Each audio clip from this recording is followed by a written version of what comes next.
Hello, ladies and gentlemen. Welcome to the 79th episode of Blueshirt Bandwidth. I'm your host, Joe Fortunato, joined as always by my... Frankenstein was the doctor, right? Not the monster? Yes, which is it was a Frankenstein's monster episode that we put together last week. That makes you yes, Frankenstein. that makes me Doctor. It's pronounced Frankenstein. Frankenstein. Is this a movie reference that you actually get, Joe? It is, yeah, actually. Oh, good. Abby Normal. I used Abby Normal's brain. Abby Normal. Abby Normal. This episode's going to be slightly Frankensteinian, but not completely. But anyway, thank you all for being here. Thank you all for joining. Thank you all for putting up with last week. We had a couple of travel issues. Eric took the blame on the show, but it was also my fault. So, and next week is going to be my fault too. And this week is my fault. So there you go. Blame all around. Anyway, thank you all for being here. Blame all around. That is exclusively falling on you. Thank you all for this. Listen, this is what you do. Thank you all for being here. Thank you all for joining. Blueshirtbanter.com, $85 a year gets you all your ad-free access to the New York Rangers. You can read stories like Chip's My Trade Proposals Suck. You can read game recaps where the Rangers keep winning hockey games. We're going to talk about that in a minute. You can read lots of things. Keegan does updates on Hartford. We're going to be talking more about prospects as we come through this for, the lottery draft pick the Rangers are not going to have because, again, they can't stop winning hockey games.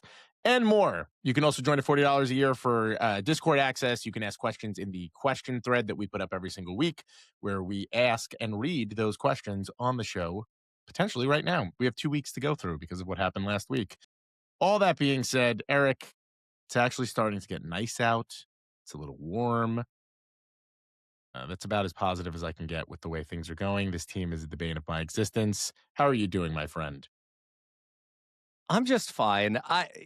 I understand where you're coming from, and I wrote about this in the game notes for the Capitals game. I guess I'm kind of at the point where I can't get too upset about beclowning the Washington Capitals in the way that the Rangers did. Like if they won 2-1 in that game, I think I would feel differently about it than I did with an 8-1 final. Like that is just such a thorough beclowning of a team that I like seeing clowned like that I can't get too upset about it, even if, yes, the negative effect that it is having on the tank. This is the worst tank ever. Has to be the worst tank I've ever seen in my life. We'll get to what my actual issues are in a minute. But first, some housekeeping. Episode number 79. I believe we only have one option here. That is correct. This is the K'Andre... You get traded to another team. Everybody clowns the Rangers for giving up on a young defenseman. You get signed to a 7-year extension, I believe he did with Carolina, and things are probably not working out the way that he wanted to either. Had a hot start, but I thought about this randomly. Anyway, this is the K'Andre Miller episode, if you haven't figured that out. I thought about him for some reason, and I looked up, I hadn't heard about him. Obviously, I think he scored 2 goals in his first game with Carolina, if I'm not mistaken, or something weird. Seems like he's having a fine season, pretty much exactly what you would have expected. He has 6 goals, 29 assists for 35 points in 69 games as of Monday when we are recording this. Yeah, it's, whatever. Respectable, but I think his defense has definitely improved this season, but we discussed this when the trade happened, and I said exactly that this would be the case, that the Carolina Hurricanes play a floor-raising style of hockey. There's a limited ceiling on the style of hockey that they play, and until I see them have real success in the playoffs, that is the opinion that I am going to hold. I don't know that it is a championship caliber of hockey, but they get the most out of what they have on the roster because of the system that they play. Correct. So I don't think it's shocking at all that Miller has gotten better and more consistent from that perspective, but also 35 points in 70 games is fine. I'm not gonna go crazy about that. And I guess the question I was gonna ask you is, do you have, just based on all that we know now, as of this day, do you regret the Keandre Miller trade? No, not at all. I think I regret what the Rangers have done with Scott Morrow, which is just a Rangers thing that apparently is contractually obligated by every head coach that they have. Look, we talked to Scott Wheeler about this last week. You can argue the merits about whether or not Scott Morrow needs more work. Hearing Scott Wheeler say that he does not think Scott Morrow has been nearly as bad as apparently the Rangers do made me feel like I was less insane. I just, again, do not understand why, with the Rangers being where they're being in the rankings and in the standings, and the fact that you actually kind of want to lose games, why wouldn't you try to let him develop up here a little bit? Hartford's a complete disaster. I mean, a complete disaster. We keep saying this. We will have Keegan on at some point. It's difficult to do when we're juggling the scheduling, meaning Eric and I, as much as we are. But I just don't know what you gain from having him down there. And him being on the Rangers and not quarterbacking the power play when Adam Fox was injured, I think is just inexcusable and stupidity on a level that I can't really articulate. And the fact that he was sitting for Vincent Iorio, who also now can't get into the lineup. Drew Fortescue is playing 11 minutes a night. I do not understand what the thought process is. Connor Sheary playing on the second line. We're going a little bit into some of the things that we can talk about during the show. We're getting into it now. Can we pull back to Scott Morrow just for a I would say I moment? don't regret the trade, to answer your question. I just think the Rangers are once again not optimizing the return on investment that they could be. Sure. I think that that's fair. And I take what Wheeler has to say very seriously. There is something that does, I think, match the eye test fairly well, which is, and based on the reporting that we have read about the Rangers' opinion of Scott Morrow, isn't just that they think that he is lacking defensively, that they think that he is a defensive liability every moment that he is on the ice. Now, you can lay the blame there at the scouting department of the Rangers, that they acquired somebody who they probably had enough information on. Admittedly, go back to what I was saying about the Carolina Hurricanes and the system they play, but enough probably that they should have known that this player was a defensive liability like that. But, I can't say that that take is outrageous based on what I have seen from Scott Morrow. Like, his game from a defensive perspective is certainly lacking. We've had this argument before that I agree with you again about the state of the Hartford Wolfpack and all of that, but perhaps allowing him to develop his defensive game, playing first line or first pairing minutes against AHL talent has some benefit for him, as opposed to getting the 11 minutes a night with the Rangers playing against NHL talent. Perhaps there is some logic there. But I think the biggest concern going forward is going to be that the impression of Scott Morrow that this coaching staff has is that they cannot trust him at all defensively when he is on the ice. And that is a problem for somebody who plays the role of defense. Yeah, I get confused as to why the Rangers, historically under Chris Drury, but now also under Mike Sullivan, they make decisions so quickly with prospects. Specifically prospects they don't like, where they just decide, yep, you know what, we're good. We don't need anything here. We're fine. It would be one thing if the Rangers were in the playoff race. It's a completely different thing right now. And that's really my takeaway there. But we don't have to talk about that yet. We can get there. It was a good question. Anyway, I think now we should drag Charlie, the coward, into things, and we will hear the Ombudsman report. All right, the Blueshirt Bandwidth podcast Ombudsman report for episode 78. Of course, the Ombudsman report, where each week Charlie Vidal will listen to the latest episode of the podcast and correct the record on anything that Joe and I get wrong, or in this case, anything that Joe and Chip got wrong. We start with John Tortorella. In response to the recent news that the Vegas Golden Knights fired head coach Bruce Cassidy and hired John Tortorella, Joe said that, quote, "It's always good when John Tortorella is back in your life. This is only true if he is not coaching your hockey team." Brennan Hoffman. While discussing the New York Rangers' inability to properly draft and develop players, Joe said that Brennan Othmann, quote, wanted to leave earlier this season and got fucked over by the rules regarding the AHL. Although Othmann never confirmed that he out and out requested a trade, in an interview following the trade to Calgary, he said, quote, I thought it was time for a change, so kind of made the decision at the start of the year, and the process went on, obviously, the whole season. As far as the AHL rules go, 18 and 19-year-olds with CHL eligibility are not allowed to be assigned to the AHL until the calendar year in which they turn 20. This meant that Othmann had to play the 2021-22 and 2022-23 seasons in the OHL, despite posting huge point totals because he was one of the older players in that league. As has been frequently discussed on the podcast, Othmann's development would have benefited from playing with more mature players in the AHL. 2020 NHL Draft Lottery. As the Rangers' insistence on collecting points in the standings to the detriment of their draft lottery odds was discussed, Chip asked, didn't the Rangers have a 1% chance of winning the Lafreniere lottery? In 2020, because of the COVID-19 pandemic, the NHL created a preliminary round of the Stanley Cup playoffs with the teams that were seeded 5 through 12 in each conference when the 2019-2020 season was paused. While the playoff tournament didn't begin until August 1st, the NHL held the draft lottery on June 29th.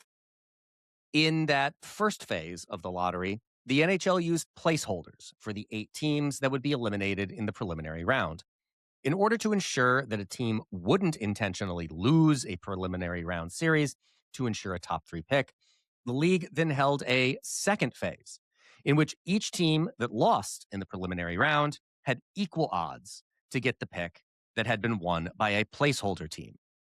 The first overall pick was drawn by one of the placeholder teams in the first phase of the lottery.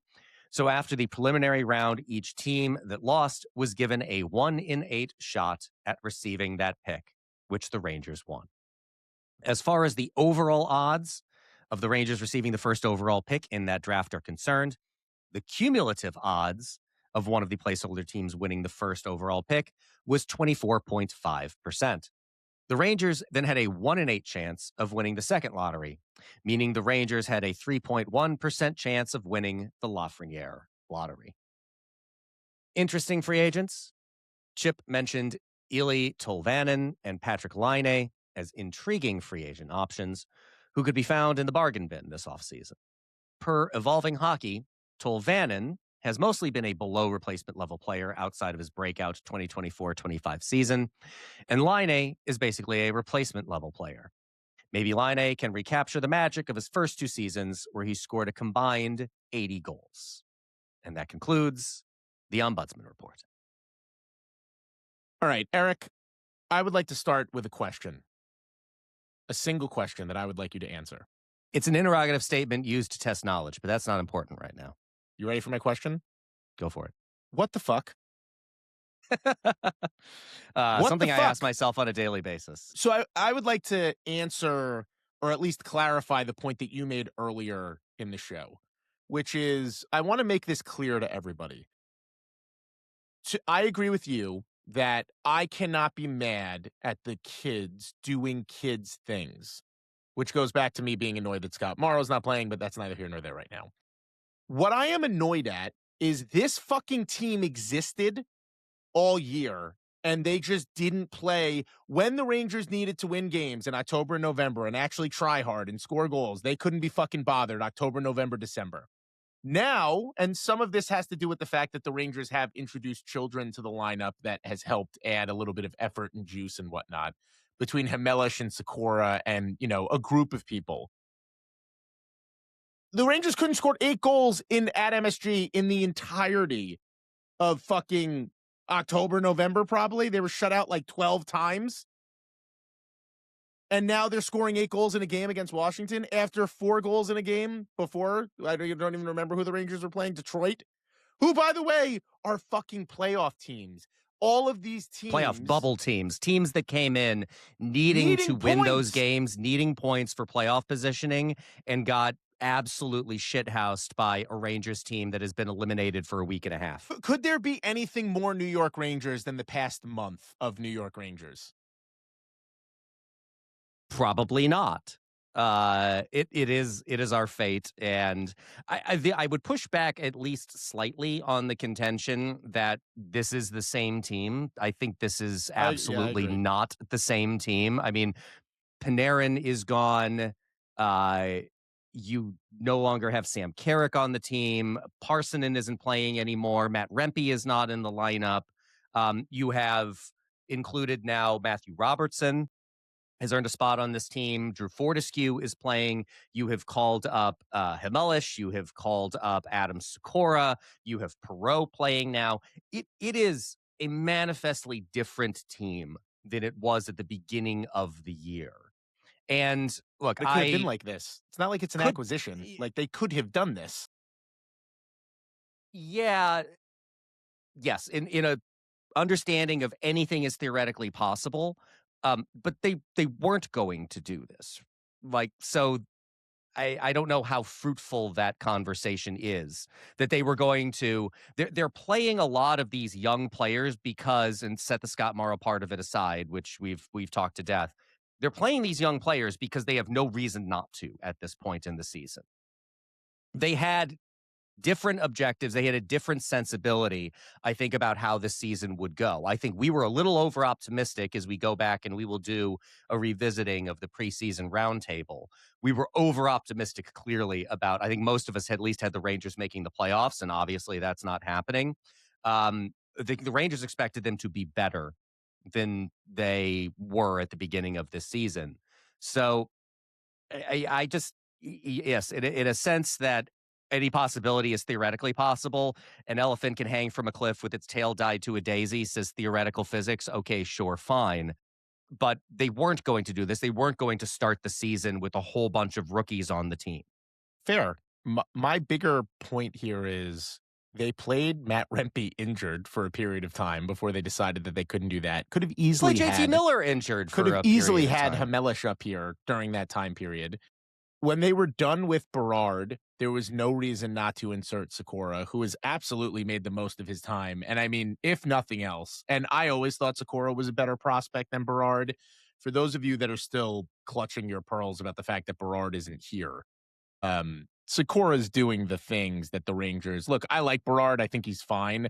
Sikora's the actual overqualified depth option that the Rangers have been looking for. Matthew Robertson had to force his way into the lineup. Totally cool. Could have done without all the, Vacanine timing. We already talked about Scott Morrow, to your point. I do think that there were decisions that were made from the onset that we defended, or were at least defendable at the time, specifically Connor Sheary, right, in this instance. But I just don't know, once, January rolled around, why we didn't go into information gathering mode. And we're getting good information on some of these guys. I mean, remember, too, Gabe Perreault jerked up and down, was not given really top-line opportunities at all, was certainly not given power play opportunities. Alexis Lafreniere was only put on power play one, again, by necessity, right, with what happened with Artemi Panarin. So I'm a little bit more confused as to why we went the route of let's appease some of these veterans, which I'll actually push back a touch on the JT Miller piece, where if he is indeed recruiting for the New York Rangers to pull from the United States men's national team, which supposedly he is, fine. I guess I understand why you don't want to necessarily piss him off, but it's as if the Rangers have sort of worked themselves into every decision that I probably would not have made in the moment would have been a decision that they're making right now, is really what I've come to. Outside of the decisions that they were forced to make. Yeah.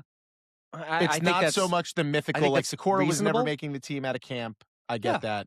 Yeah. I think Scott Morrow should have made the team out of camp. Felt like we had to force Noah Laba to make the team out of camp. And it feels like those dividends have paid off. I don't know that we had to force Noah Laba. I think Noah Laba very clearly earned his position coming out of camp. I don't think there was a whole lot of forcing there. And I mean, was it really? I don't like how combative you are this morning. I don't like this. Look, I think that you're wish casting. Like you're There's wish our casting smudgeness. that a whole bunch of different decisions would have been made, that there's just no reason to expect that not only the Rangers, but the vast majority of NHL teams coming into a season, thinking about the season as we think that they would have made, that they said that we're going to load up with a whole bunch of untested players. Agreed. I'm talking about January on, to be clear. I'm talking about once it was very clear that this team was not playoff bound. The fact that we're still getting top 6 Connor Sheary is a fucking travesty. I apologize. I'm going to be the one that just doesn't give a shit about the Connor Sheary part of it. Like, again, Connor Sheary has not been bad. And the funny part of it to me is Connor Sheary is now doing the thing that everybody was mad at him for not doing at the beginning of the year, which is contribute offensively. I don't think Rangers. It totally is, but I don't think that it's not as if Connor Sheary was constantly this anchor, that he was a net negative player every time he touched the ice. He was contributing even if it wasn't on the score sheet. He wasn't playing poorly for the vast majority of this season. And we all should start. Chip texted us this, and I unfortunately think he's correct about it, unfortunately to some extent. Get ready for that 2 by 1.5 contract that they are going to give Connor Sheary. Let's not even discuss that. There's no reason for it. Zero. I agree with you. Can I steel man the argument for why there is an argument for it? Sure. Do you agree that they're going to move Vincent Trocheck this offseason? I mean, if it were me, I would trade him. Yes. I hope they do. Sure. Let's assume. I think it's safe to assume they do. Yeah. That would leave, in terms of like real veteran players on this team, Zibanejad. Yep. JT Miller. Okay. You can make an argument Gavrikov is 30, but I think of him in a slightly different context. Fox is 27. I mean, yes, he's played a number of seasons. Okay. The argument for Connor Sheary before this season was not just that he was a veteran with experience, but a veteran with championship experience. We've read plenty of reporting. Peter Baugh, not Peter Buttigieg, Peter Baugh at The Athletic, had a good piece about what the Rangers and what the Rangers players also perceive Connor Sheary's value to be to this team. Sure. If all of this comes along with Taylor Radish being traded in the offseason, if there's one of the two of those players, Radish is under contract for next year, so we can at least for the moment assume that, Radish, if not Sheary, would be on the team next year. If it's one of the two of them and they sign Connor Sheary because they like having that guy who has been around the league for that long, who has won championships, and who the coach trusts, I can live with that, especially considering we don't expect the Rangers to be a competitive team next year. We can get into that, whether if you are on the bandwagon of, maybe we're just like a forward away from the Rangers getting a little frisky and perhaps being a bubble playoff team next year. Having that kind of player, one player taking up that roster spot, if all he's blocking is Brett Berard, who I'm on record from earlier this season saying that I'm just not all that impressed with Brett Berard. I don't think he's that good of a player. I don't care all that much. I don't think that there's going to be any significant Ranger prospect that is being blocked by Connor Sheary's continued presence on this team. All of this with the caveat of, I didn't want to do it before the season started. I still don't particularly love it, but I understand it. And I at least can rationalize the value that the Rangers and the Rangers players see in having him around. Yeah, if you're telling me I have to pick between Connor Sheary and Taylor Radish, I probably like Sheary a little bit more. I would actually rather have Radish for one more year next year than Sheary for 2 more years, if that makes sense. Again, my bigger issue here is I want the data. That's what I want. I want the Rangers to actually. What fully forward agree. Do you want to see playing right now who isn't? Well, I'd actually prefer to see Cooley or even Sikora, even though that I don't think that's a spot he's going to live in for his career on the second line. What do you gain from having Sheary there when the Rangers are not making the playoffs? It, I, I That's think that this is where if you and that's I the diverge. entirety, if that's This the is where you and entirety of I your diverge on complaint is, all of this right I'd here. really love to see Adam Sikora playing on the second line, which he's never going to play in during the course of his NHL career, except on a terrible hockey team. Correct. Yeah, no, I like that. That does not Or Will exercise me. Cooley, who theoretically could be there. I don't think so. Will I think Cooley he's a is a third line third-line player for hockey the player. Rangers. We know what Connor Sheary is. Connor Sheary's not a Yes, fucking second line player. This again. I don't think the advantage of what you think you're learning by pushing them up a line like that. Like, we're not going to have some sudden shock that, like, oh my goodness, actually Adam Sikora is a second line hockey player who could maybe push up to the first line. I don't think that realization is going to come. To me, if this is what we're nitpicking around, that it's like, yeah, they're all playing in the NHL. They're not playing as many minutes. They're not playing as high in the lineup as I'd like to see them play.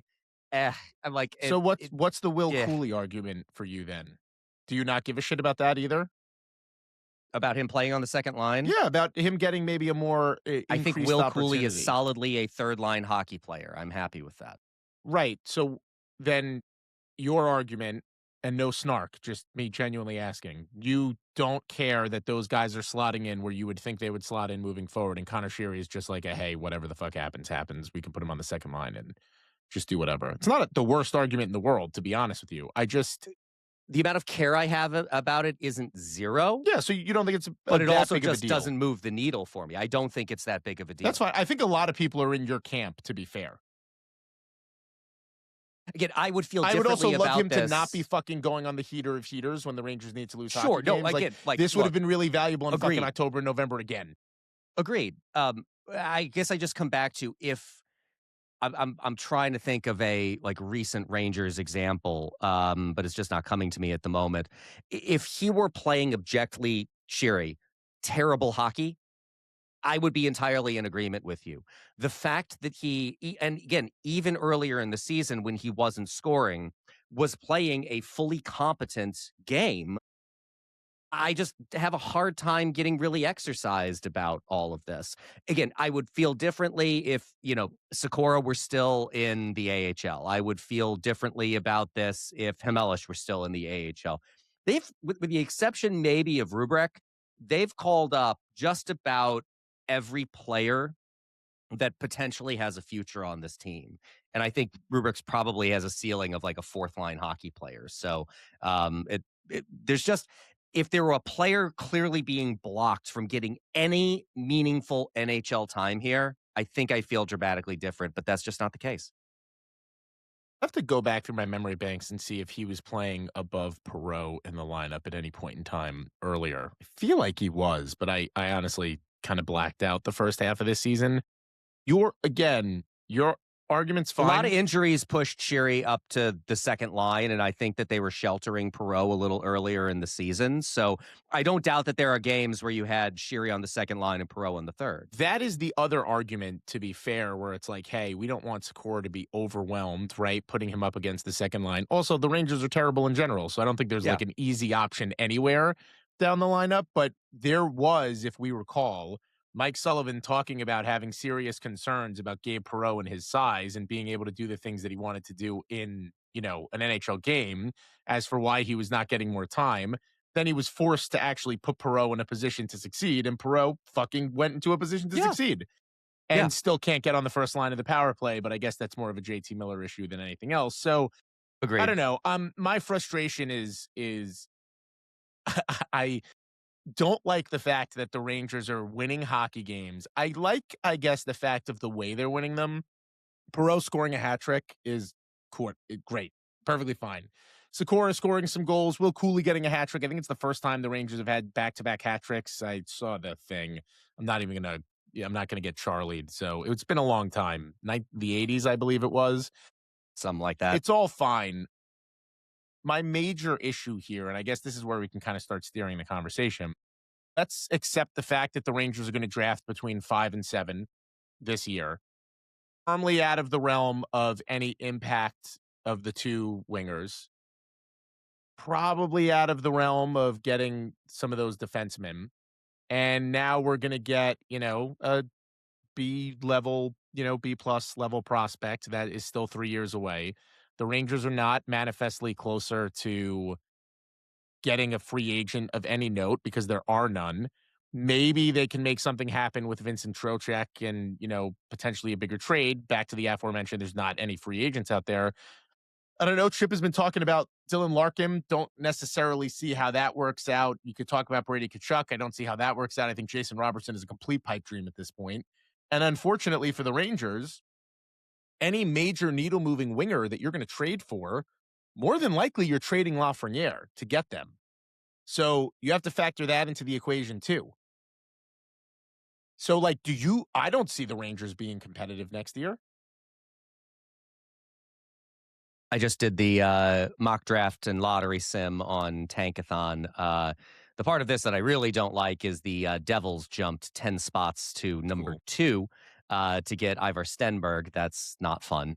Gavin McKenna goes first overall to the Vancouver Canucks. Rangers here picking 5th. The mock draft has them taking Albert Smits. 6-7 is Malholtra and Tynan Lawrence. I mean, yeah. Thank you, middle school. So I agree with you. Like, we had this conversation with Scott Wheeler. The 2 real needle moving players are first and second. Beyond that, you're talking about some quality defensive prospects, some guys who probably have a ceiling of a second line center, nonetheless could be particularly useful for the Rangers. I don't think I would balk at the idea of having Caleb Malholtra or Tynan Lawrence. Neither would that's the range that they fall in. So from the perspective of we want them to be as bad as possible. As we noted, the likelihood that Vancouver's picking first overall is the most likely scenario because nobody is catching them and they're going to have the highest odds for it. The odds of the Rangers getting into the second spot, they were competitive for it, uncompetitive for it, if you want to put it that way. But it was a bit of a stretch. You've got, the Blackhawks, I think the Blackhawks and the Calgary Flames are arguably just worse teams than the Rangers are. The Rangers have been bad this season. I think the Blackhawks and the Flames, arguably, in the points show it, have been worse. Sidebar, it is absolutely, abjectly insane if you look at the NHL standings right now and you look at the Los Angeles Kings, who are in contention for a playoff spot. They have played 76 games as of when we're recording this. They are 31-26 and 19. They have 19 regulation wins this season. Regulation overtime. Not even regulation overtime. They just have 19 regulation wins, and they have 27 regulation and overtime wins. They've won 19 games in regulation this year. 19. And they are a playoff team. All right, tell me crazy. I go back to Chip's commentary that if the Fiala injury happened in the Olympics and Chris Drury didn't make the trade, that trade doesn't happen. Now, I know, again, a lot of you are of the mind that trade sucked in the first place because apparently no movement clause aren't a real thing. But, can I make the case for why the Rangers winning games right now is a good thing? Yes. So removing yourself from the equation of winning the lottery, because to the point that you were making, no one was ever catching Vancouver, and the Rangers were probably at best going to finish second. Lottery odds, the real benefit of finishing up the chart for the lottery is not necessarily that you can't, not the increased percentages of the first overall pick. It's the protection of sliding 2 spots. So it doesn't really help in a 2-winger draft when you desperately need wingers, but I'd rather take the increased odds in that instance. What I am hoping happens from these past few weeks and months, if Mike Sullivan walks away from this season and thinks to himself, okay, I have Sikora, I have Hamelish, I have Johnny Brodzinski potentially, and Adam Edstrom, who can shore up my 4th line. And those guys have to play and make the team next year. I have Noah Laba and I have Will Cooley, who can shore up my 3rd line with one of Taylor Radish and /or Connor Sheary. Great. If I have Liam Greentree and I have Gabe Perreault, and I have Alexis Lafreniere locked up in my top 6. The defense gets a little different. You'd have to think that Drew Fortescue is going to be given a really good opportunity to make the team next year. The Rangers were willing to burn a year of his entry-level contract this year. That's a pretty big vote of confidence. I don't know what you do with Iorio. I have no idea what you do with Scott Morrow. Maybe Will Borgen is traded. Obviously, we're thinking Braden Schneider is going to be traded. So, I can get myself to a place where, not that the Rangers are going to be competitive next year, but you know what? If we get to a spot where Sikora, Laba, Perreault, Lafreniere, Hemelish, maybe Morrow, maybe Iorio, certainly Matthew Robertson, maybe Drew Fortescue are playing major roles for the team next year, that's a much better place to come into than the old-ass team that the Rangers came into this year, which says nothing of what they get back from Vincent Trocheck. The other thing I'll say is it certainly seems like Mike Sullivan is enamored with the Adam Sikora, Hemelish, we're just happy all day and everything is great. And if those are the vibes that you can bring back and it costs the Rangers this year to sort of make them realize that they had these things, perfectly fine. Okay, whatever. Yeah. No, we talked earlier in the season too about the possible culture problems that existed within the New York Rangers. I mean, I think it's undeniable at this point. The vibes are a hell of a lot better right now than they were before at the earlier on in the season. So yeah, I think all of that is reasonable. I don't think the Rangers will be a competitive team next year. I think they could be a very annoying team next year. I think they could drive a lot of other teams crazy, kind of like they did this past weekend to the Detroit Red Wings and the Washington Capitals, 2 teams who came into Madison Square Garden needing points for a playoff race and didn't, like, Washington, I mean, just got absolutely blasted, but that was a 4-1 final, probably should have been a 4-0 final against Detroit. I think the Rangers could be that kind of annoying team next year that, maybe hangs around the lower end of the playoff bubble and theoretically could squeeze their way in, but probably isn't going to. Yeah, the disappointment is that in a couple of seasons here, where the Rangers have been bad, they have not been bad enough to land them the best odds at a very high draft pick. Now, all that needs to be said. You are correct about that. As I'm again looking just at the general tankathon standings, the Rangers are in 4th right now, which means 6th is the lowest that they would be able to drop, depending on if 2 teams hop them in the draft lottery. Again, the most likely scenario is they probably end up picking just around 4th, 5th there. And there will be valuable players available, but yes, the disappointment will be that they weren't bad enough to have a real significant chance at the 2 real needle movers in this draft. Okay, you're just going to have to build as best you can, hope for the opportunity to make some kinds of trades, and otherwise just build for the future through draft and development. And this is where the real downer people always like, oh, the Rangers are going to fuck it up. They fuck up every prospect. If that's your attitude coming into it, okay, Yeah, fine. then I why can't are you argue your way complaining? out of that. But what, we're supposed to be doing this for fun, right? Like, if you're that miserable, like, I don't know, go find something else to do with your time. You have to come into it with the attitude of that they are going to get better at this and they are going to figure it out and they are going to, and you're seeing it. You're seeing it right now, right? Adam Sikora, Yaroslav Hemelish, like the We had player to learn how to say Fortescue. his name. Do you We had understand how important that is? What that says Exactly. about The him? fact that I have had to remember how to pronounce Hemelish's name is a testament to the fact that it has been successful in terms. I think you can even count Gabe Perreault in that sense. Like, you have made this point too, that if people were complaining about this because I was annoyed at somebody through the banner account. It was just saying, well, they're just going to fuck up whoever they pick anyway. Well, you mean like they fucked up Gabe Perreault? It was like, he was a gift to them. He fell. He should have been a much higher draft pick. There was nothing that guaranteed the Rangers couldn't have passed on him too. Maybe if Stramel's available, they do take Stramel over Gabe Perreault. I don't know. We don't know. It didn't happen that way. They have not fucked up the development of Gabe Perreault so far. Gabe Perreault absolutely looks like he belongs. So I don't know, maybe come into it with a bit of a glasses half full attitude about this because you are seeing some reasonably good development of those players, even if it is against a backdrop of a lot of other mess that we are certainly seeing. There was a comment on Facebook that was like, "I don't know why you guys are so upset that they're winning games. Obviously, you've never played competitive hockey, all the normal shit." And it's like they fuck up every prospect anyway, so who cares? Like, great if you have that mindset, which is fine, by the way. Like, I'm not telling you not to have that mindset. What do you give a shit about anything? Obviously, some of this is tongue in cheek, right? I want them to lose so they draft higher to take a better prospect to fuck up. Right, so that they That's could be an better. interesting take. Right, and I think there is an argument. Look, the the one case for the development fuck up concerns is like the Rangers had two prospects of note coming into the season.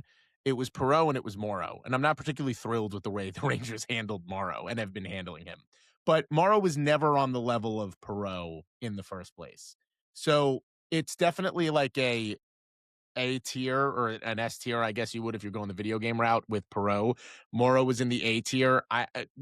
Sullivan has done a wonderful job developing defensemen his entire career. Maybe there's a plan here. He certainly said the right things. Like I do Yeah. think you need to give him the benefit of the doubt on some level. I'm the Does the it give you whole pause that if Sullivan has had great success developing defensemen all throughout his career, and he has looked at Scott Morrow and he has said, kind of a la Art Howe and Moneyball, that like defense is the moon to him, that's not a concern about it Morrow himself? it is completely a concern about Morrow. I just have less tolerance for that level of like immediate shedding of this is a problem for another day when the team sucks. And the Rangers, it's not like the Rangers have a good system in place in Hartford that he could develop in. Like, do you Yeah, have any trust that he's getting better in the AHL? Not particularly, but I think this is the problem in we talked about this a couple episodes ago. This is the problem in acquiring or having a clearly one-dimensional defenseman whose only dimension is offense. Like, I wonder in some way if they would be better off converting Scott Morrow to a forward, so at least he doesn't have the responsibility to play defense in that kind of a way. You have to have such an elite level of skill as a one-dimensional offensive defenseman if they think you are that much of a defensive liability in order to be successful in this league. I think the reality is, and we'll see how this plays out over the next couple of years, I think that Morrow is just a defective prospect. And if you want to indict the Drury regime for trading for him, I think that's completely reasonable. But I think that's closer to being reality than if you were giving Scott Morrow 25 games at the end of this NHL season, that it was going to gather more data for you than I think the coaching staff thinks they have right now, or was going to really move the needle on his defensive acumen.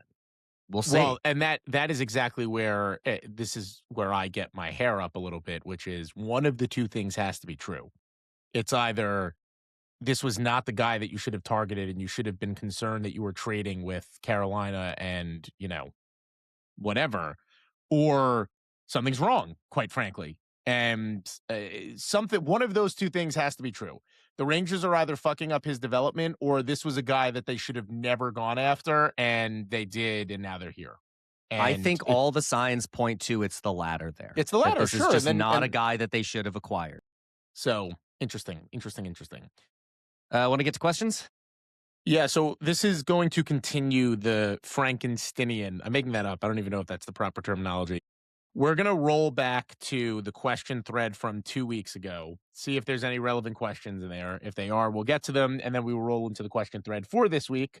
So once again, you can ask questions in the question thread by either subscription of Blueshirt Bandwidth, the $85 a year premium tier, or the Discord community tier at the $40.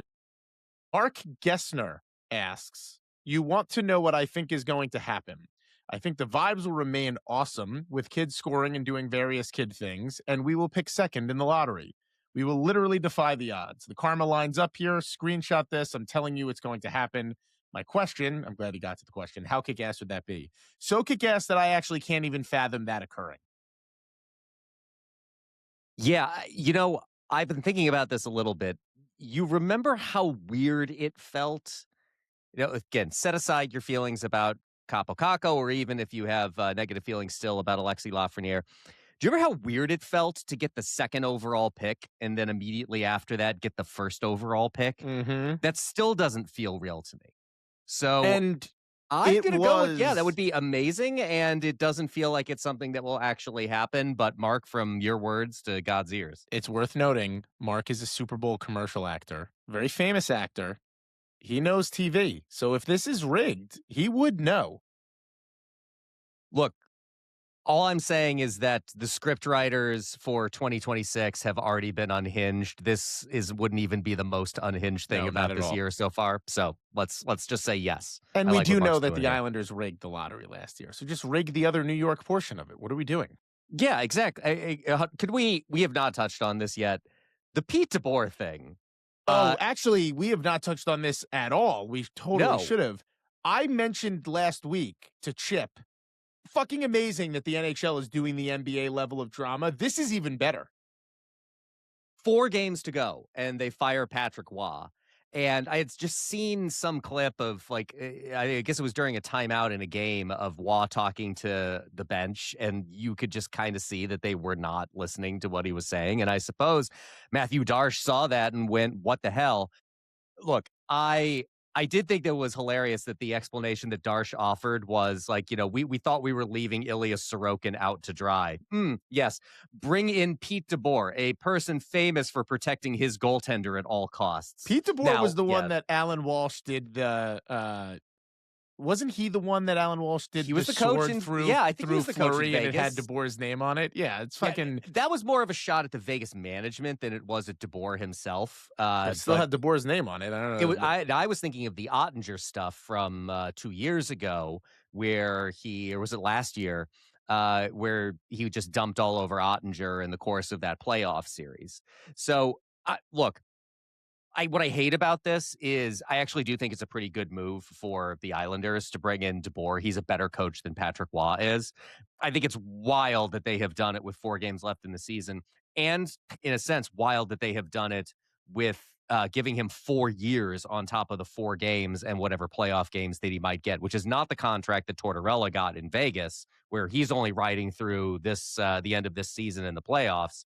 And we'll see what happens after that. And that was the piece I wanted to reference. If there was a reason to do it right now, if you're the New York Islanders, the one thing that I saw out there that I do think would make a lot of sense is the Islanders knew they were going to go down this road at the end of the regular season. Fuck it. Get ahead of the coaching carousel. Grab DeBoer now, who's a fine coach. No issues with DeBoer at all. Then again, I really loved the Patrick Waugh hire non-ironically for the Islanders in the first place. I thought Waugh had certainly kind of rekindled some of the magic that he had that he really lost, like the aura he lost when he was coaching in Colorado, right? He was the Colorado head coach for a period of time, went down to the OHL, kind of reinvigorated his game, and then came back up. I thought that was a really shrewd contract extension or contract by the Islanders. This also feels kind of smart, but like, I don't know. The Islanders are super old. They have Matthew Schaefer, which is awesome. They have a great goaltender, which is awesome. They made some unbelievably stupid trades at the trade deadline. Like, I don't know what he helps.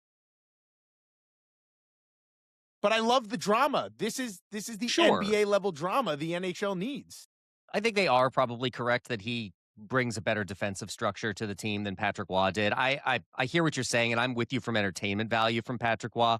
I don't think he's that great of a coach. So I don't know how much they were actually raising the floor with that one. Can we talk one more other team's management just for a second? Sure.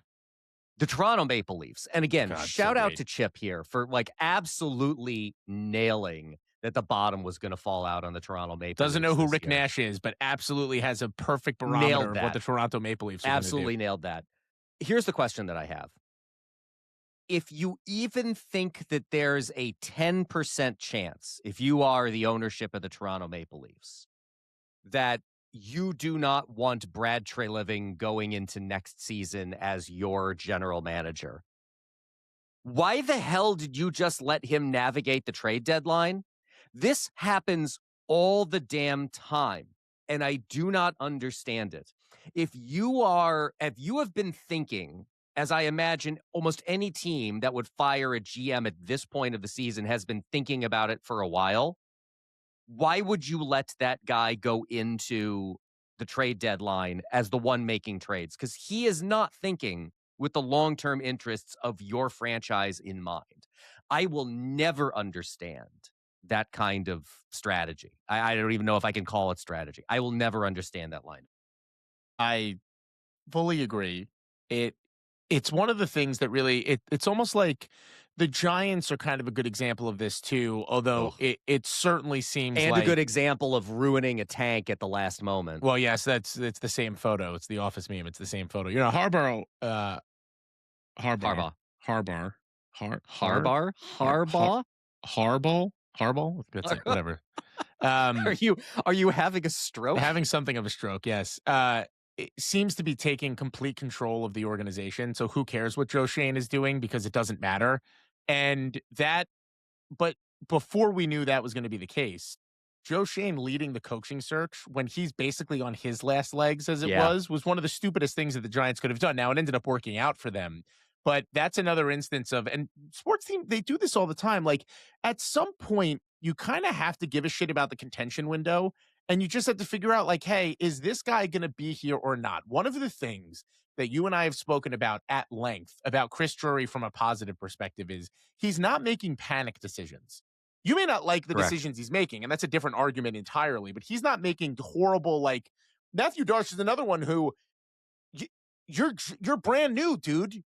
You don't need to win immediately. You have a really good thing. You can play the long game here. And he was like, nope, you know what? Fuck the youth. We're gonna go veteran heavy and trade first round picks for for shit. It's like, okay, cool. Congratulations. Listen, as a Rangers fan, I love it. Keep doing it. You're doing great. But yeah, I agree with you. If you have any sense whatsoever that your general manager is out the door at the end of the year, he doesn't get to run the trade deadline. I'm sorry. Yeah, Or yeah, the draft.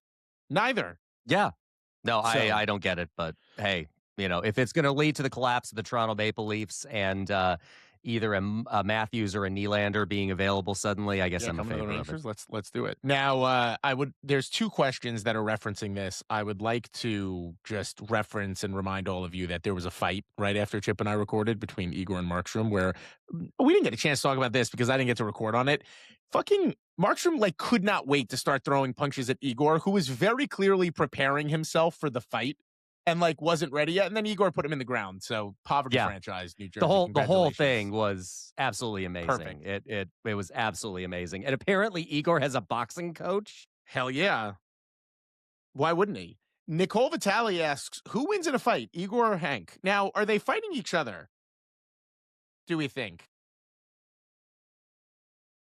I don't want to conceive of them fighting each other. I don't like that as a hypothetical, and I will not entertain it. Uh, I look, the obvious good money, if you had to pick one of them to win in a goalie fight, the obvious money is on Igor. It's Not got to just be. because we've already seen the returns, but Hank is. I still think the angriest that I have ever seen Henrik Lundqvist was that game against Pittsburgh where he flipped the net over. I just don't see Hank as being the fighting type. So I think the obvious answer is Igor. No, if Lundqvist didn't kill a member of his own team, then he's not fighting Yes, somebody else. fair. I think I agree with you. I will not conceive the two of them fighting one another. I think if you pitted both of them against Markstrom, I think both of them win the fight because fuck Markstrom, but Shesterkin wins it more decisively. Rangers fan born after 1994, he references that he's asking this question because of the fight. Do you think there should be a thought to giving Igor the captain? Why don't goalies ever get the C? So there is a logical answer to this, which is sort of antiquated. Theoretically, the only humans who are allowed to speak to the officials are the head coach and whoever has the C or whoever has the A. Technically, those are the only players that are ever allowed to talk to an official. Now, that obviously does not happen, but that's why you very rarely, if ever, see a goaltender wear the C, because technically they can't talk to the official from the crease. Technically. The real reason is hockey does things the same way hockey has always done things for the dawn of time, and that's why. Yeah. I mean, I thought that there was some kind of rule that actually did not allow for goaltenders to be not just convention, but I don't know that to be the case. No, I always just assumed it was. I actually let's do some terrible podcasting. Last goaltender to wear the C, NHL. Because I think there was one. Bill Durham of the Montreal Canadiens was the last NHL goaltender to officially wear the C on his jersey. Why did I think Roberto Luongo had the C for a period? Oh, Luongo was named captain, But he couldn't wear the but C. could not, you're right, could not wear the C per NHL rules. Instead, he There we wore the go. C painted on his mask. So the Durham rule, the NHL ruled or passed a rule after 1948 specifically forbidding goaltenders from acting as captains or alternative captains because they were leaving the net to speak to the officials, creating extra timeouts. So we're both right on that. So There we there you go. go. That answers your I question learned right something there. today. See, so that's what I'm here for. Sean McNerney, I think it's McNerney. Apologies, Sean. First time commenting on here. Love the pod. Well, I will ask you that question again after you hear the way I butchered your last name. If the Rangers are looking to retool, as they say, why not trade the pick to a team that has immense depth like the Ducks? For example, trade the pick to Anaheim for a prospect in their pool like Roger McQueen, who is closer to being at the professional level than a person straight out of the draft. I'm not sure if that's how it even works, but teams have players and prospects in their system who are closer to professional level than a new draft pick at the 4 to 7 position. Okay. Yeah. The biggest problem there is if you are the other team, why would you want to make that transaction? Well, if the Rangers landed the lottery pick, first or second, and they offer that pick to Anaheim, Anaheim's taking it in a heartbeat. Well, yes, but if they land one of the lottery picks, there's Correct. no reason If to they trade like for a 4 guy to like Roger 7, McQueen because either McKenna or Stenberg are better prospects than Roger McQueen. right? But like, if the Rangers had the fourth, let's say the Rangers had the 5th overall pick, and they offer it to Anaheim for Roger McQueen plus like a B level or something, I think Anaheim has a meeting about that and thinks about it for sure. But if you're the Rangers, there's one thing to remember, and we've referenced this before. I'm going to reference it again here. When you are trading for another team's prospect, you are always trading at a disadvantage because they know more about that player than you do. And the conversation that Eric and I were just having about Scott Morrow is a really good example of like, maybe they looked around and said, hey, we're selling high on this guy. And the Rangers, don't realize that he can't defend and they're interested in him and whatever. And that's exactly what happened. Look, the truth of the matter is that draft or that trade, the Rangers got a 1st round pick, a 2nd round pick, and Morrow. So not the worst thing in the world, right? If Morrow doesn't end up panning out. But if you're trading a guy where theoretically the Rangers have had scouts on the ground, they've seen these guys, they have their option to pick who they want, who they don't want. There's more of a timetable as well to drafting somebody in your own system. I don't know why, unless you hated everything on the draft board where you were picking, you would go down this road. I don't think Which I don't Roger think that they McQueen- do, nor should they hate everything that is on the draft board after the first couple of picks. Again, I we agree. just talked about this. There are, while Caleb Malholtra or Tynan Lawrence may only be top ceiling second line centers, they're still very good players and useful players that I think would be good on the Rangers. So I think what you're looking for, again, if want to talk about a trade with the Anaheim Ducks, Mason McTavish clearly looks on the outs with the Anaheim Ducks, and I think you could definitely swing a trade to acquire somebody like him. I just don't know. I think that 5th round pick is probably still more valuable than Roger McQueen, much as I know 5th people overall. liked Roger. 5th overall pick is much more valuable than Roger McQueen. So the only way it makes sense if the Rangers have the 5th overall pick to drop that, like to make a trade of that pick, would be if you're having conversations with Ottawa about Brady Tkachuk, or if you're having Or Dallas conversations about Jason with Robertson. Dallas about Jason Robertson. Sure. Those are the only instances where I would like flag it as saying, hey, that's definitely something the Rangers should look into doing. I don't to trade your 5th overall pick for a prospect that you really liked last year in a vacuum makes sense. I just don't think the only way that would make sense is if the Rangers won the draft lottery and they had the 1st or 2nd overall pick and Anaheim said to them like, hey, we will literally give you McQueen and our 1st round pick, which is like 10th overall. I'm making this up. And, blah, blah, blah. And then it makes sense. That's the only way that I think the Rangers, and they're not doing that for the 4th or the 5th overall picks. That's the answer to that question. 84 jorts. In 2015-16, the average save percentage was a 9.915. This year, it's 0.896. It's a high uptick in scoring. Obviously, first lines are expected to be the best, and fourth line isn't expected to contribute much offensively. What numbers are you hoping to see from our youth movement in the next few years to solidify our middle six? I don't know what the one has to do with the other, but I will say this. The construct of like your bottom six can't help score goals is an antiquated ideology that the NHL has long, held.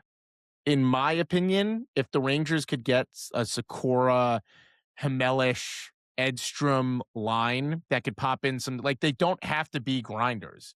They need to be defensively responsible because you're expecting them to eat minutes. But a lot of people forget that in 2014, the Rangers' third line was their scoring line with Brassard, Puyat, and Zuccarello, correct. So like that, and then Derek Dorsett, Dominic Moore, and Brian Boyle were the fourth line that like literally just ate all the tough defensive minutes. So it doesn't necessarily, one doesn't have to do with the other. I think if the Rangers could find overqualified depth, Will Cooley playing on the third line is overqualified depth. That helps a lot, specifically for Stanley Cup winning teams. I think that's right. They need to have some element of physicality. That doesn't mean that they need to be just like only checking, only grinding type of players, or even, as I think is found now fairly well established, that you need like one designated guy whose responsibility is punching other people in the face. I mean, we just saw with that Capitals game, there were multiple fights in it, and Matt Rempe is not on the roster currently. So Correct. I think you do have opportunities for third and fourth line players who are good offensive contributors, but also understand that they have assignments of, in the third line case, the advantage that you had with that third line you referenced of Brassard and Pouliot and Zuccarello is in being the quote unquote third line, they were able to feast on lesser competition when they were out there. So being able to spread talent around the roster and throughout the lineup is beneficial to you. For sure. Really, the issue the Rangers have right now is their top six. They need to find talent to fill the top six. That's the issue right now. The ironic part about all of this is the teams that actually had the top end scoring and zero defensive depth now have the defensive, players at forward who can handle that difficult role in the bottom six. They just don't have the high end scoring. By the way, this also came out like Miller chirping back to Wilson with it's 7-1, nobody's chirping anybody. Like I'm back on the Miller train, I think. And Tom Wilson just fucking embarrassing himself after getting the shit kicked out of him by that Frenchman at the Olympics. Just chef's kiss on all of this. That is the most that I have liked JT Miller. And I will acknowledge that JT Miller has been at about a point per game pace since January. Look, I am still down on Miller for other reasons that don't necessarily have to do with his scoring, although I'm glad to see that has ticked up. Let me see what he looks like at the beginning of next year, and we can revisit this conversation. But just for that moment alone, for Tom Wilson saying the bench who's chirping, it's 7-1, nobody's chirping anyone. That's fantastic. I mean, Tom Wilson has he doesn't have two brain cells to rub together, so he obviously doesn't understand what's happening that's because he's an enormous piece of shit. You could be stupid and not an enormous piece of shit. He happens to be both. All right. Now we're rolling over to the questions from this question thread. There were a couple in there that were a little obsolete. Somebody asked about the Rangers players that were playing in the Frozen Four. It was just Malcolm Spence and EJ Emery, which I believe is still the case, if I'm not mistaken. So that's correct. Yes. North Dakota is still alive and Michigan is still alive. Yeah. Also, I constantly forget that EJ Emery is a Rangers prospect. Mostly because I'm not thinking of EJ Emery, which is not a great thing. But all right. Next set of questions. L-Man, should the NHL create a tournament for non-playoff teams to minimize potential tanking and make it okay for non-playoff teams to win at the end of the season? You're already walking into like a very well-tread territory here, but his proposal is top 8 teams qualify since with the parity, they're all more or less equally bad. and makes the number 1 and number 2 overall picks earned rather than a random lottery. The tournament starts and finishes within a week after the regular season ends while giving playoff teams time to get healthy and practice. And then he gives the format. I don't love this idea, mainly because the idea behind the draft is that you're rewarding bad teams, sure, but let's pretend that the Rangers had drastic injury issues. Doesn't really help them in this instance to have this type of a system put in place.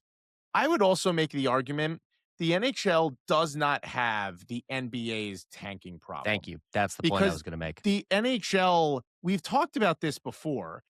There's just too many players at the NHL level for this to actually, like, you can't just sit. Yeah, I guess if Edmonton sat Connor McDavid, they would be a little bit worse. I think the closest you can get to it is what kind of Florida is doing. And Florida is now eliminated from the playoffs where there's just a whole bunch of players that they are not playing.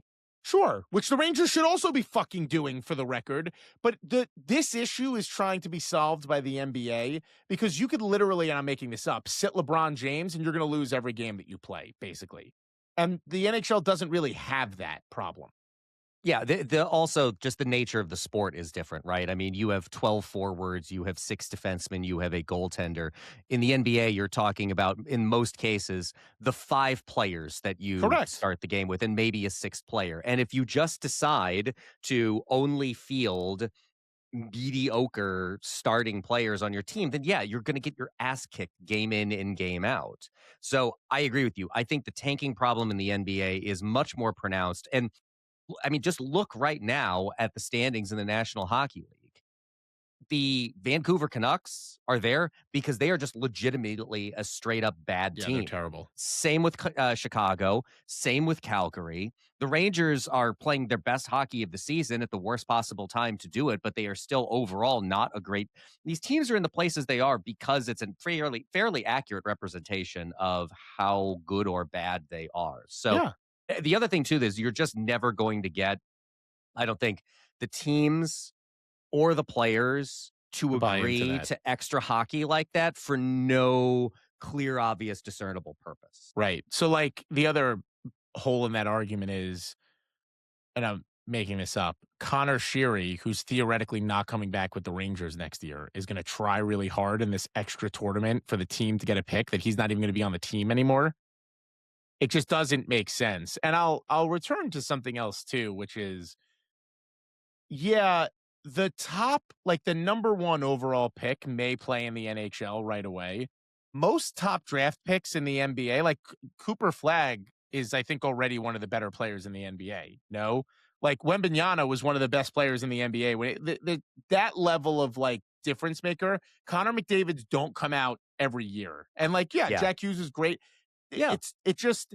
We talked about this with Scott Wheeler. You just don't that often have an obvious, like, Connor McDavid is not only the obvious first overall pick, but obviously going to be a superstar in the National Hockey League. Correct. For the most part, beyond the first couple of picks, you're talking at least a year of development, if not 2, if not 3, before they're in the NHL. Whereas, yes, I think you are correct. Again, I'm not an NBA guy, but I think more often than not, your top level of picks are playing in the NBA fairly shortly after being. Right. And it's just not necessarily I don't have any pure examples to point to and be like, these teams are literally sitting healthy players to make sure that they get as good of a draft pick as possible.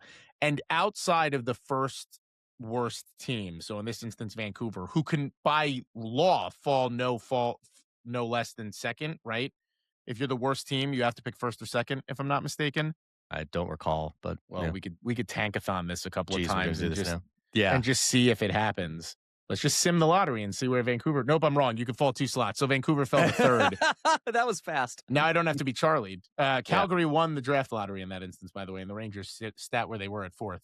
If Calgary wins the draft lottery, I'm already looking forward 4 or 5 seasons to when they inevitably have to trade Gavin McKenna because he doesn't want to be in Calgary. If it even lasts that long. And that is where like the lottery system at the NHL, like there is really no clear cut. You could just fall. I will be honest, I don't know the rules to the NBA's draft lottery, but like we were having this conversation. The difference between second overall draft lottery odds and fourth, where the Rangers sit, is the difference of, I believe it is 3 points. Yeah, 13.5% and 9.5. So you're talking 4 points, 4 percentage points that you're literally, that you're working with. So it's just, I just don't think the real answer to that question is it's not as big of a problem as it is in the NBA. Yeah, it is a solution in search of a problem. Correct. Elman also asks, he literally just asked this, if the Rangers miss out on McKenna or Stenberg, should they include Will Cooley this summer in a package to improve the top six? If Cooley, Borgen, or Schneider and the Dallas Carolina first can get Robertson, don't you do it? First of all, if the trade is the Dallas Carolina first, Cooley, Borgen, and Schneider for Robertson, I'm doing the trade. Yes.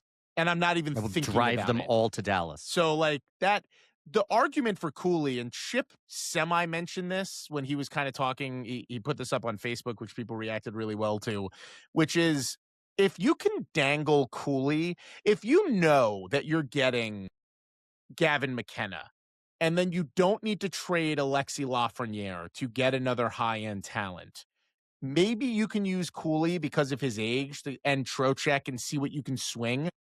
I also think if you win the draft lottery, it gives you so many more long-term options that you kind of don't have to play the rushing game. So, Cronus, how much do you think the good vibes and play at the end of the season will carry over into September? We kind of talked about this. I think if the roster remains mostly the same, it will.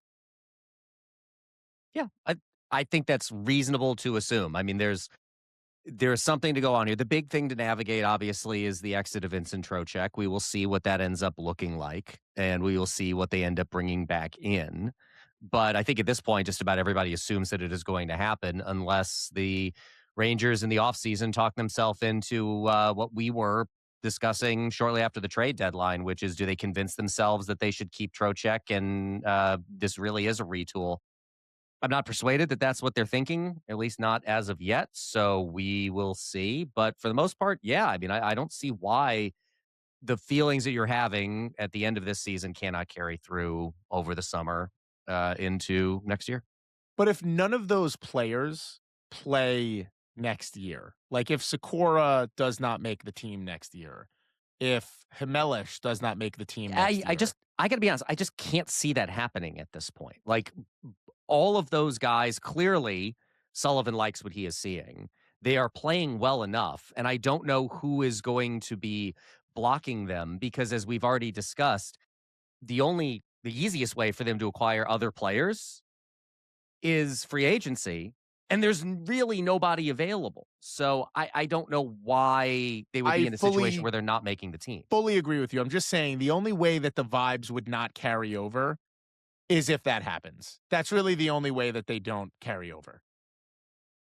Chip 23, that piece of shit. I know there are plenty of folks who will say these games don't matter, but to me, they're wrong. They may not matter in the standings. Well, they obviously matter to the standings, Chip, because they're impacting the lottery odds. Why am I paying you no money to say these things? But the kids are out there working to earn the respect and trust of the coaches. The coaches are out there learning which kids they can trust, and they just put a whooping in back-to-back games on two teams fighting for their playoff lives. Do you agree that these games are meaningless, or do they have tangible positives? We, not making fun of Chip, did answer this question already. This goes back to the case that I was making for why these are actually good things that are happening to the New York Rangers. We literally just semi-talked about this before. So, Eric, I don't know if you have anything to add, but I'm more than happy to ignore a Chip question here. I don't, but I will bring up something slightly different, which is I was kind of amazed by, again, what is happening to the Detroit Red Wings happening yet again this season, where they are fading at the worst possible time. Reappraisal again of Steve Yzerman. Here's the thing that I don't get, and I have some local knowledge of all of this. Ooh, a little local action here. Yeah, well, I mean, just, again, because their AHL affiliate plays here in Grand Rapids. So they have John Gibson, who they acquired in the offseason, starting, and they have Cam Talbot as a backup. They have Sebastian Cossa, who's one of the better goaltending prospects in the National Hockey League, as the starter in the AHL with the Griffins. And they just signed Trey Augustine, who is the goaltender from Michigan State, who is one of their other top prospects. So they have Gibson isn't young, but he's also not ready to retire. Cam Talbot is about ready to move, I think, into retirement. But you can, as we've seen, sign a reasonable backup goaltender if you don't want to have somebody like Casa sitting for that much. You have a starting goaltender and 2 premium goaltender talents, and you didn't trade at least one of them to try to bring in to make your team better, to bring in someone to make your team better at the trade deadline. I do not understand what is going on with the Detroit Red Wings, and I do not understand Yzerman's philosophy here. Because apparently Casa and Augustine were both off the limits. Off limits, to get so I don't get Yzerman. Like, some of you would have literally killed somebody this year to get Yzerman to replace Drury, and it's not necessarily always a better thing. So, yeah, I agree with you. I have that, and just whatever Edmonton is doing is just chef's kiss of. And you know what, McDavid, you're an idiot for signing that contract with them in the first place, so you kind of deserve what's happening here. Just to let you know. So, say that too. Does McDavid get traded before the end of that contract? He would need to ask for it, obviously, but I would have to assume he's getting pretty close. And like the whole Chuck Knobloch thing as well, with like, where is that? Chuck Knobloch? Chuck Knobloch, Jesus Christ. You're saying the coach of the Edmonton Oilers has the yips and can't throw has the yips and first base? You know, it's actually really funny. I'm not a baseball guy. I've made this clear. I have vivid memories of, like, at a Rangers game, them showing him arguing with the umpire on a play while the guy rounds the bases and scores. Yes. Right? That was Chuck Knobloch. Yeah, that's Chuck Knobloch. I have an actual Chris Knobloch. I apologize. Chuck Knobloch, I hope you're happy wherever you are. Yeah. He never won a ring with the Yankees, right? Pretty sure no, I don't think so. I don't remember. So, anyway, not Chuck Knobloch, Chris Knobloch. Like, that situation seems to be souring a little bit. It's just interesting where, like, the perception of things tend to matter more in the moment, and I'm not. No, he definitely did. He was on the 98 and 2000 Yankees. Oh, well, there you go. Had to correct that. So how could he have the yips? He won a ring or 2. Yeah, it was a later developing thing, which is like which is even more crazy. Like, you already won a ring. What happened? Yeah, I mean, you see this with the worst case of this with a golfer was, the name is escaping me. He won a British Open. I'm pretty sure it was a British Open, and like could not make cuts after that. The name is going to come to me, but Ian Baker Finch, who like won a major tournament and then could not make, like, you would always see him at the bottom before the cut, like, plus 22 in PGA tournaments, but he had exemptions forever because he won a major. Yep. Well, how'd that go? Still, at least he got the ring. I don't know what they get for golf, but, like, at least you got one. There you go. He won a major tournament. So, to answer Chip's question, which I said I wasn't going to answer, it is not meaningless in the sense that it's a really good thing that the Rangers are getting this out of their kids. It's a valuable thing. I'd rather it be coming with the Rangers losing because it helps their draft stock and does the things that you're talking about right now. But then again, not the worst thing in the world for Adam Fox to look around and be like, oh, maybe it doesn't completely suck here. Like, that's not a terrible outcome for this either. So it insists upon itself, Lois. That is my answer to the question.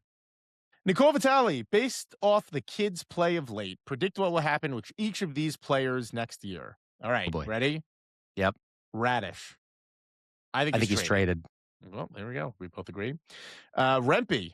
I think he's an absolutely nothing burger. I'd be astounded if he made the team next year. I shouldn't say astounded. He shouldn't make the team next year. Yeah, I imagine he's still, I can look this up, he's still under control. I don't know that there's anybody out there who is going to be champing at the bit to trade for him, although you certainly know that, teams out there like enforcer type players. So maybe they can trade him, but I would expect more that he starts the season in the AHL. This is an interesting one next. Edstrom, because I would have told you surefire fourth liner. He's been the healthy scratch recently. Little interesting. Yeah, I think he's probably on the team. I like Edstrom a lot. I'm kind of confused as to why he fell out of favor, to be honest with you. I think he's a perfect fourth liner. Like, a really solid, better skating than you think he is, bigger body, can certainly be physical. Every now and again can add a little pop of offense. Like, I'm a supporter of Edstrom. I think he's exactly what the Rangers need on the fourth line. Yeah, agreed. So I guess he stays. I don't know. Nicole Vitale again. To be determined what happens with Trocheck, but there is a thought out there he may not get traded. If that ends up being the situation, how is the team going to get scoring help in the top six? I thought, or through a Braden Schneider or Will Borgen trade. We know they have tons of options for bottom six wingers, but they are missing probably two legit top six scorers. So I think Schneider's definitely being traded this summer, correct? Signs seem to point to it, yes. And I would also say that I'd be astounded if Vincent Trocheck was not traded this summer. So I think the bigger issue that you have, because don't forget, if you're not trading Vincent Trocheck, there is at least some offense that comes with him, is the true game-breaking offense that you lost with Artemi Panarin. And there is no cure for that, unfortunately, outside of the Rangers finding their way into like a Brady Tkachuk or a Jason Robertson. She mentions Cooley, being in the top six. I think if he can't get into the top six right now, and we've discussed this at length, I don't see it happening next year either. I do think Sullivan is going to have to ride or die with the Perreault, Lafreniere, Zibanejad top line, which is fine. I have no issues with him living and dying by that. I do think the second line becomes a little bit more of an issue, but to the point that you alluded to right maybe 5 minutes ago, if we get the January and beyond version of JT Miller, who's a point per game plus player and actually like trying, that actually solves a little bit of a problem there too, because don't forget the JT Miller that we've gotten to this point has not been that guy. So I hate the terminology of like, it's like getting a guy at the trade deadline or signing a guy when you didn't, but that is sort of what you're talking about there. That's always bullshit. But I mean, they are, I don't know that they are, again, we're not talking about away from being a true Stanley Cup contender, but I don't know that they need two elite offensive talents. I think they definitely need a high-end scorer, which is what they do not have. And I don't know where they're going to find that. I don't know where it's coming from. So, but part of that is, trading for some kind of futures or some kind of prospects. And the only real chip that you have that is going to bring back something considerable is Trocheck. So I would say that I would be surprised but not shocked if he was still on the team. Trocheck? I would be very, very, very annoyed. Because I need to have a firmer understanding of like what's the plan? We're just gonna like play the game again. I don't get it. Yeah, I think I think if we see that, then what we're seeing at the end of the season here was being way overinterpreted by the Rangers, and I don't think that that's a good sign. Yeah, that would be bad. Nicole Vitale repeated her question of who wins in a fight, which we answered before.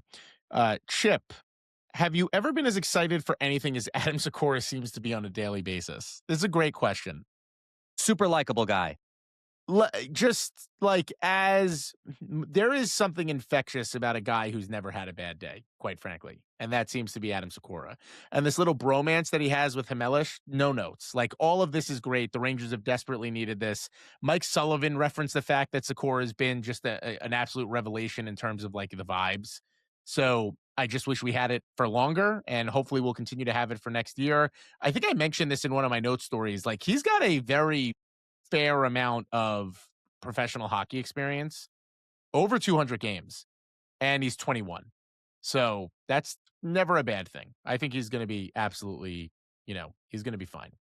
He going to be fine, ladies and gentlemen. Chip 23 again. Two-parter, he says. Are the kids making you feel better about next year, even though they're possibly costing or costing the team a shot at McKenna or Stenberg? We've answered this, generally speaking, yes. 1,000 times. We've answered the question. Stop asking the question, Chip. You son of a bitch. Which would you prefer? And you have to take one. Alex Tuch for 6 years. Tuch for 6 years, not Touch. Tuch for 6 years at $10 million per year. Trading Schneider and a low first, not their own. So I'm assuming he's saying Dallas's or Carolina. Dallas or Carolina one. Yeah. Or a high second for Brock Besser. 6 years remaining. Besser, whatever. $7.25 million. And yes, I will have my own thoughts about this since you don't pay me no money not to provide content. That's right, you fucking bitch. How old is Tuch? Alex Tuch is 29. Brock Besser is also 29. So 6 years at 7.25 for him. Or Tuch at 6 years, 10 million. I guess I would take Tuch because I'm not trading Schneider or a first round pick for him. So, like, if I have to take a bad option, I would take the bad option that doesn't cost me assets. The delta in between the cost of those two players is not that considerable, especially with the salary cap moving up at the trajectory that it is going to be moving up. So I would go with the guy who's not going to cost me assets in order to acquire him. Saving agreed. $3 million is not that worth it. For sure. It just doesn't make sense. I'd much rather have the assets and then be able to make trades to offset that than, the other way around. So if I got to pick one, it's Tuck. Mike NJ, New York Rangers. Is Patrick Waugh available? He's available. He's available. You don't want him, but he's available. You could have him. Well, he asked the question in the italics font, which I'm pretty sure signifies that they are being facetious. But, shallow and pedantic. D-Coop, ham or rib roast? Of those two choices, rib roast. Gotta be honest, not an enormous fan of either. In that instance, I think I would go with rib roast, though. That's it for the questions. Another Frankensteinian episode. I'm coining that term. Frankensteinian. I shall go stitch it together. Abby someone. Abby normal. Any other thoughts, Mr. Kohn? No, I actually think this will happen before the episode comes out, but I'm actually kind of interested to watch the Buffalo game on Wednesday night because of how good Buffalo has been, and that is a team that should beat the Rangers. And if the Rangers win that game, then I'm just going to plan on them picking 10th. I just need to understand. Like, my biggest gripe is where the fuck has this been? That's my gripe. And I know some of it wasn't possible because this collection of players was not put together in the way that they were. Yeah, this is where we started. Like, it's not as if it's the exact same team and you're saying you weren't playing like this. It is a materially different team. But this team was possible. Could have been possible. Anything could be possible, Eric. Could be a boat. You know how much we've wanted one of those. Everything and nothing is possible. Schrodinger's possibilities. BlueshirtBandwidth.com. $85 a year gets you all your ad-free access to the New York Rangers. $40 a year gets you access to our Discord and the question thread that we put up every single week. Spotify, Apple Podcasts, wherever you listen to us. 5 stars, leave a nice comment, leave a nice review, say nice things about me, say mean things about Eric. YouTube.com/BlueShirtBanter, Facebook.com/BlueShirtBanter, BlueShirtBanter.com/BlueShirtBanter brings you to Blueshirt Banter. So you could do that too if you really wanted to. Eric, it's great spending time with you. I will be away next week. You guys will get Eric and Chip, I'm assuming, or some combination of something. Don't miss me too much. What did you say? Don't die. Oh, don't die. I thought you said you're going to die. I was like, maybe. I don't know. I don't know how these things work. Thank you all for being here. Thank you all for listening. We will see you next week. Bye for now.